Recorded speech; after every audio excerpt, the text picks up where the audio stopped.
మాఘమాసం శుక్లపక్షంనాడు వచ్చే ఏకాదశిని భీష్మ ఏకాదశి అని పిలుస్తారు. మాఘశుద్ధ అష్టమి రోజున భీష్మాచార్యుని ఆత్మ శ్రీకృష్ణుడిలో లీనమయ్యింది. భీష్ముడు మోక్షం పొందిన తర్వాత వచ్చే మాఘశుద్ధ ఏకాదశిని భీష్మ ఏకాదశి, మహాబల ఏకాదశి, జయ ఏకాదశి అని వ్యవహరిస్తారు.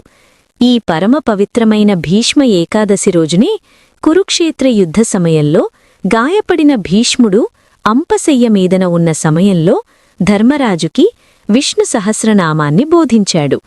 మరి అసలు భీష్ముడు ఎవరు? అతడి జన్మరహస్యమేనికి? భీష్ముడికి స్వచ్ఛంద మరణం అనే వరం ఉన్నా సరే 58 రోజులపాటు యుద్ధభూమిలో ఎండకు ఎండుతూ మంచుకు తడుస్తూ ఒంటి నిండా బాణాలు దిగినా సరే ఆ నొప్పిని భరిస్తూ అసలు అన్ని రోజులపాటు అంపశయ్య మీద ఎందుకున్నాడు? భీష్మ ఏకాదశి